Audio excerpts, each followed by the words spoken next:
It is my pleasure to introduce Governor Martin O'Malley from Maryland.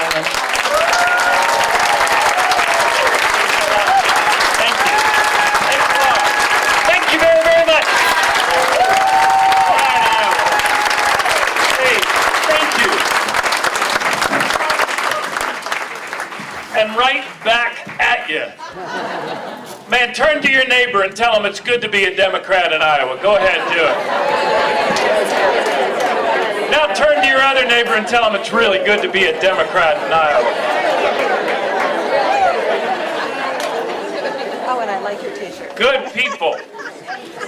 Good people. Look, it's not how low you go, it's how high you bounce, right? So let's give it up for Rob Hogue. Rob, thank you. Thank you, Rob. Rob, thank you for your courage and thank you for your leadership. And thank you for standing for principle with good people like Nate Bolton fighting the fight for the dignity of work and the dignity of every person in the state of Iowa. Keep it up. Don't give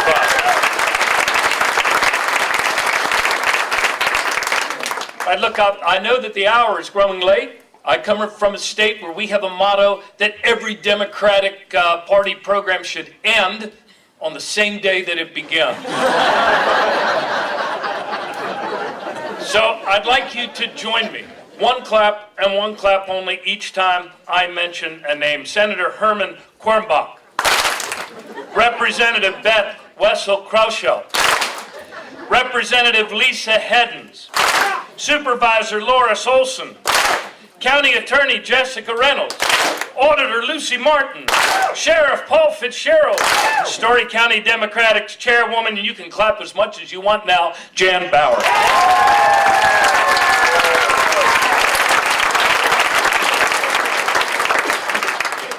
We are Democrats, and so what does that mean? That means that we're people who believe in opportunity for everyone, right? We believe that the beauty of our country is that we find ways to involve and include more people in every generation, whether that's affordable college or a job with good wages. We believe in equal rights under the law. We believe in the dignity of every person, and we believe in the dignity of every child's home and every child's potential. We're people who believe, in fact, that there's some things we can only do together. Providing a decent, quality public education for every child in the state is one of those things.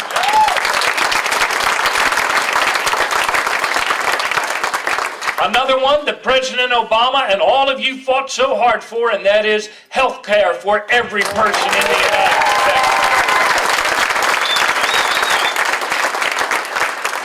And how about this one? And let's make sure that we close ranks and safeguard this one because they're coming for it next, and that is a secure retirement for every single person in the United States. There are more, but there's some things we can only do together, and one of those things that we have to do now is to fight for that country that we carry in our hearts. And we are the party that, if we're going to be the party that fights for everyone, we also need to be the party that fights everywhere. What do I mean by that? I mean we can't allow ourselves to become an East Coast party or a West Coast party. We need a 50-state strategy, and we need to rebuild from the center of our country in every community and every county up. And we need to contest offices up and down the ballot. Where did we ever bump our heads and come to the conclusion that the only office that matters is President of the United States, and the only legislative body that matters is the U.S. Senate? They all matter. There were many really, really good things that President Obama accomplished in these last 8 years. But if we are honest with ourselves, making our party stronger was not one of those things. And we've got to rebuild because our country suffered badly because of it. The Democratic National Committee is called the National Committee for a reason. Not the Democratic East Coast Committee, not the Democratic West Coast Committee. It's called the Democratic National Committee. Oklahoma, Arizona, Utah, Iowa. We have to be about the well-being of the whole, right? The whole country. And that's why I'm so glad to be with you guys tonight, because this is where our comeback is happening.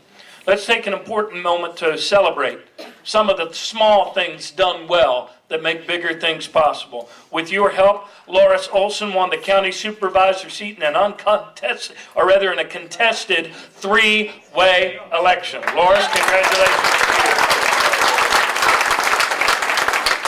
With your help, Lucy Martin won re-election as county auditor. And in a place far, far away, Davenport. Jim Lycum was elected to the state Senate, and Monica Kurth was elected to the House of Representatives in special election. In fact, get this, even though Monica had not been endorsed by the local newspaper, she won that election against a Republican opponent who had been their nominee before by 45 points. 45 points. The road ahead is long and tough, but this is where the comeback begins. Let me tell you one other story. In a far-off place called Delaware, which is right next to Maryland, one Senate seat, Rob, was going to determine which way the Senate went in the state of Delaware. And we had held that swing district. There are still some swing districts in America, notwithstanding Republican gerrymandering. We had held that seat by only 2 points the last time it was up. Special election, Stephanie Hansen won. She won not by 2 points, not by 3, not by 4 or 5. She won by 16 points. There's something going on out in our country.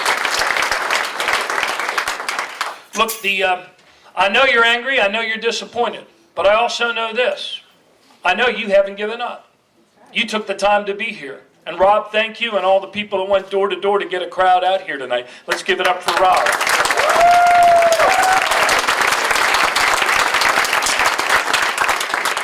My message to you tonight is this. Our country has never needed us more than she does right now. This is an unprecedented presidency. We have never had a candidate like this who would make overtly fascist appeals in the course of the campaign, scapegoating other people, saying despicable things about other Americans based on their religion, fomenting, celebrating a sort of white nationalist militarism that is unbecoming of a free people. And then he actually was elected and sworn in, or shall we say half elected. And many of us thought that perhaps it was just entertainment, right? You had conversations with your neighbors and your family. Oh, he's just saying that to get elected. He doesn't really mean those things. He won't do those things if he gets in. Hell, he didn't. Look at those executive orders, how quickly they came out. The ban on Muslim travel. The so-called taking the cuffs off of immigration enforcement. You've seen the stories, haven't you? Moms and dads ripped away from their kids. They're American-born kids, and this is how, and it's doing these things in our name. You know, many years ago, the great Robert Kennedy said, "Democracy is no easy form of government. Few nations have been able to sustain it. For it requires that we take the chances of freedom, that the liberating play of reason be brought to bear on events filled with passion, that dissent be allowed to make its appeal for acceptance, and that we chance error in our search for the truth." I have come to believe that for every action in politics, there is a reaction. And we accomplished together, many of us in this room, something very, very positive in the election of Barack Obama as President of the United States, didn't we?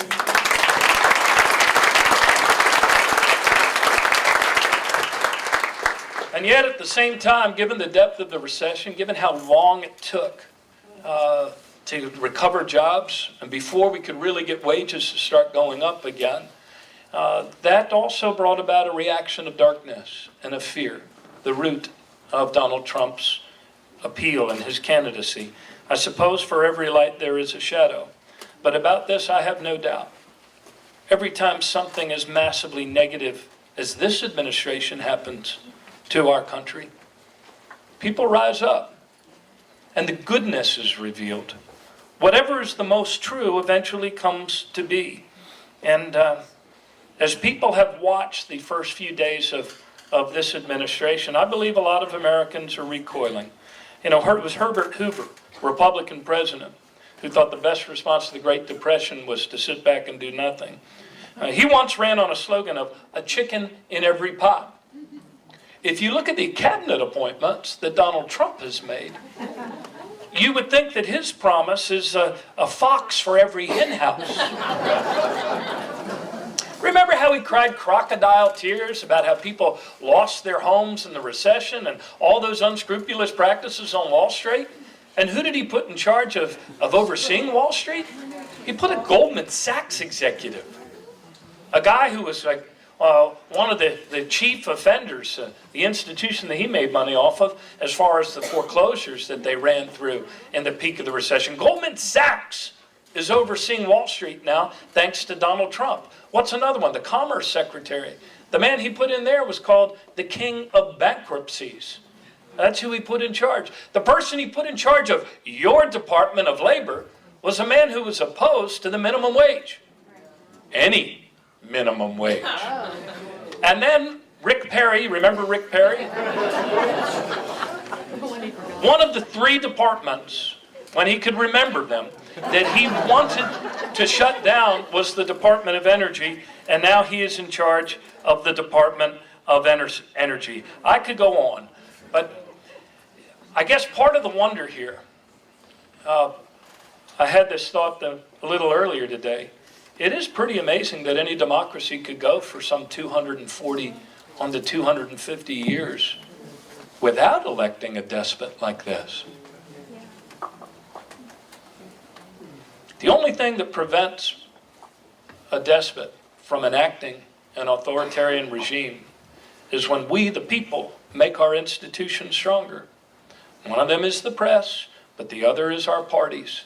And we need to come together now. In 1788, Alexander Hamilton warned that one day our country would be saddled with a candidate who was, quote, ambitious, avaricious, and desperate. One who would possess for a time the people's confidence more than he deserved it. And what was Hamilton's advice? It was one word: withstand. Quote, withstand the temporary delusion, Hamilton said, because one day there will be lasting monuments built to honor those who had the courage to resist. You and I aren't looking for a monument, but we are looking for a better country. And not even primarily for ourselves, but for our kids and for our grandkids. And this is our moment. This is the most important moment. A wise man once said, whatever is the more true comes out into the open, and whatever is better is ultimately realized. And the truth we must tell our country again is this: that together we must return to our true selves. Remember that our economy is not money. It is people. It is all of our people. And we succeed together when each of us can rise and give our family a better future. Don't you agree?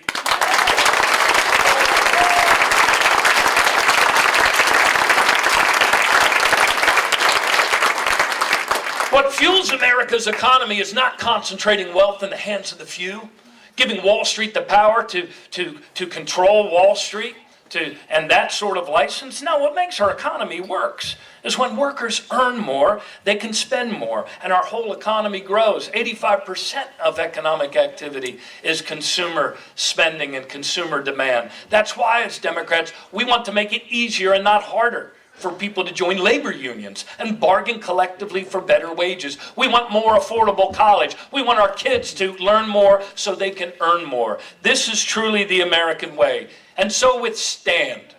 Do not give up, because this is the truth that will eventually be revealed. Overtime pay for overtime work, expanded Social Security. These are all choices, and these are the choices that we are going to make together. You know, final story. Most of us, I think, in this room came here from someplace else. Our people did. My people, half of them were German, half of them were Irish. which means that I like to give orders, but I don't like to take them.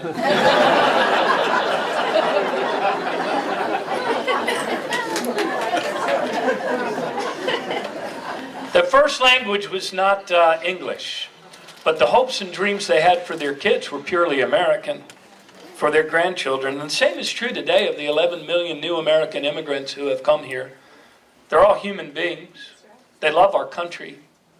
They were willing to sacrifice it all and oftentimes risk death in order to give their children a better way forward. And forcing 11 million of them to work in the shadows or to cower in fear might be good for keeping wages down at Donald Trump's hotel, but it's not good for the country that we carry in our heart. For the good of our nation and the good of our country, we must never stop fighting for comprehensive immigration reform. It defines us as a people.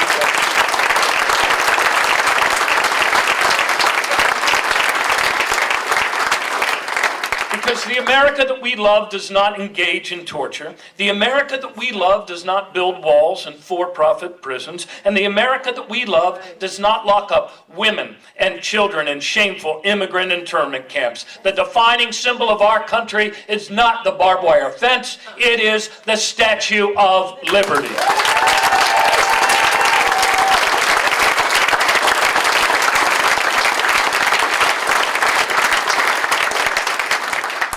Every economic promise that Donald Trump has made is an illusion. Lock up this group. Keep that group from traveling. All of that stuff is an illusion. It is not real. What's real is the bond between each and every one of us. As the poet said, we are each other's harvest. We are each other's business. And we are each other's magnitude and bond. In the mid-1970s, the war in Vietnam finally came to a conclusion and our troops returned home. But back in Southeast Asia, hundreds of thousands of South Vietnamese and other Americans were left suddenly stranded with no country to call home. They fled in boats, and the more fortunate ones, who fled in boats that did not sink, ended up in crowded refugee camps spread all across the region in a lot of different countries. And not surprisingly, many countries had stopped accepting refugees. But at the time, there was one state, a good state, a generous, kind, and compassionate people who happened to have a Republican governor who, moved by stories of the suffering and the suffering of children who could be his own children or grandchildren, and motivated by his own deep religious convictions and faith, he ignored the fear-filled illusions, the popular opposition, and he opened his doors to these Vietnamese refugees. That man, as many of you have figured out by now, was the legendary Robert Ray of Iowa.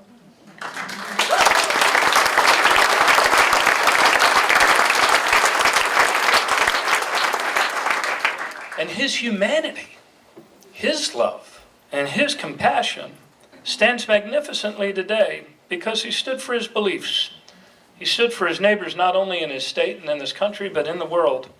And we must heed his example. Now is not the time to accept hate or religious bigotry or to go silent. Now is not the time to watch idly as our nation suffers or as families are broken up or people interned. Now is not the time to surrender. Now is the time to withstand and to stand up. And yes, perhaps if you've never thought about it before, think about running for office now. If there's a person you know, a young person who thinks maybe in 5 years or 10 years, I might run for office, tell them no. You need to run now. This Democratic Party of ours, make no mistake about it, will rise again. Because our party will never give up the fight. This is what resistance is made of. It's belief.